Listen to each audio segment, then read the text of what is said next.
অভিরূপ ছিল এক তরুণ, যার জীবনে সব কিছুই নতুন। নতুন শহর, নতুন চাকরি, নতুন বন্ধুরা, সব কিছুই তাকে এক অজানা পথের দিকে এগিয়ে নিয়ে যাচ্ছিল। একদিন তার বন্ধু সৃজন তাকে একটি গেট টুগেদারে আমন্ত্রণ জানায়। সৃজন জানায় এটা শহরের নতুন মানুষদের জন্য এক ভালো সুযোগ, যেখানে সবাই একে অপরকে চিনতে পারে, নতুন বন্ধু হতে পারে। অভিরূপ, যার ভেতরে এক অজানা দ্বন্দ্ব ছিল, প্রথমে কিছুটা ভয় পায়। নতুন শহরে সে একেবারেই একা ছিল। তবে সৃজনের কথায় মন স্থির করে সে ঠিক করে নেয় গেট টুগেদারে অংশ নেবে। সেই রাতে অভিরূপ তার সেরা পোশাক পরেছিল, কিন্তু একটু নার্ভাসও ছিল। একটি নতুন পরিবেশে নিজেকে মেলে ধরার সাহস তার ছিল না, তবে মনে মনে ঠিক করেছিল একটু চেষ্টা করতেই হবে। নির্দিষ্ট দিনে সে গেট টুগেদারে পৌঁছিয়ে যায়। সেখানে গিয়ে অভিরূপ দেখল যে অনেকেই একে অপরের সাথে হাসি মুখে কথা বলছে। সে কিছুটা ঘাবড়ানো বোধ করছিল, কারণ সে জানতো না কোথা থেকে শুরু করবে। সে এক কোণে দাঁড়িয়ে একে একে সবার মুখের দিকে তাকাচ্ছিল। হঠাৎ তার চোখ পড়ল মিতার উপর। মিতা ছিল এক দুর্দান্ত সুন্দরী, যার সাদা ফ্রক ও কোমল হাসি অভিরূপের মনকে যেন কিছুতেই শান্ত হতে দিচ্ছিল না। তার চোখে অদ্ভুত এক আলো ছিল, যেন এক মায়াবী রহস্য ছড়িয়েছিল। কিছু মুহূর্তের জন্য অভিরূপ মনে করল সময় যেন থমকে দাঁড়িয়েছে। এক অজানা টান অনুভব করল তার হৃদয়ে, এবং কিছু বুঝে ওঠার আগেই সে মিতার দিকে এগিয়ে গেল। মিতা তার দিকে কিছুটা অবাক হয়েই তাকালো, কিন্তু তারপর খুব সহজভাবে হাসল। অভিরূপ হাতটা এগিয়ে দিয়ে বলল, হাই, আমি অভিরূপ, তোমার নাম কি? মিতা একটু হেসে উত্তর দিল, আমি মিতা, তোমার সাথে কথা বলে ভালো লাগলো। এই কথা দিয়েই তাদের মধ্যে প্রথম যোগাযোগ শুরু হলো। কিন্তু তাদের মধ্যে তখনই কিছু অদ্ভুত অনুভূতি তৈরি হয়েছিল। অভিরূপের মনে এক তীব্র অনুভূতি জেগে ওঠে, যা সে আগে কখনো অনুভব করেনি। মনে হয় এ যেন কিছু বিশেষ ছিল, যা তাদের পথকে একে অপরের দিকে নিয়ে আসছে। গেট টুগেদার চলছিল, কিন্তু অভিরূপ আর মিতা একে অপরের সাথে কথা বলতে থাকলো। প্রথমে কিছুটা অস্বস্তি ছিল, কিন্তু ধীরে ধীরে তাদের মধ্যে এক বন্ধুত্বপূর্ণ সম্পর্ক গড়ে উঠতে থাকে।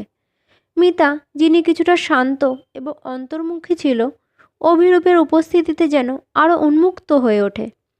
তারা একে অপরকে তাদের জীবনের গল্প শেয়ার করতে থাকে। এক সময় মিতা অভিরূপকে জানায়, আমি এখানে নতুন, তবে আমি কখনোই নতুনদের সাথে সহজে বন্ধুত্ব করতে পারি না। কিন্তু আজ তোমার সাথে কথা বলার পর মনে হচ্ছে কিছু ভালো মানুষ এই শহরে আছে। অভিরূপ হালকা হেসে বলে, মিতা, প্রথম যখন তোমার দিকে তাকালাম আমি জানতাম আমার মধ্যে কিছু একটা অনুভূতি জেগে উঠেছে। আজকের দিনটা আমার জন্য বিশেষ। এভাবেই তারা একে অপরকে আরও ভালোভাবে জানতে থাকে। অবশেষে গেট টুগেদার শেষ হয়, কিন্তু তাদের মধ্যে কিছু বিশেষ ছিল, যা মনে হচ্ছিল তারা একে অপরকে ছাড়া যেতে চাইছে না। তারা একে অপরকে চলে যাওয়ার আগে চা খেতে যাওয়ার প্রস্তাব দেয়। একদিন একটি ক্যাফেতে বসে অভিরূপ ও মিতা চা খাচ্ছিল। ক্যাফেতে বেশি ভিড় ছিল না। সেখানে তারা একে অপরকে আরও বেশি করে জানার সুযোগ পায়।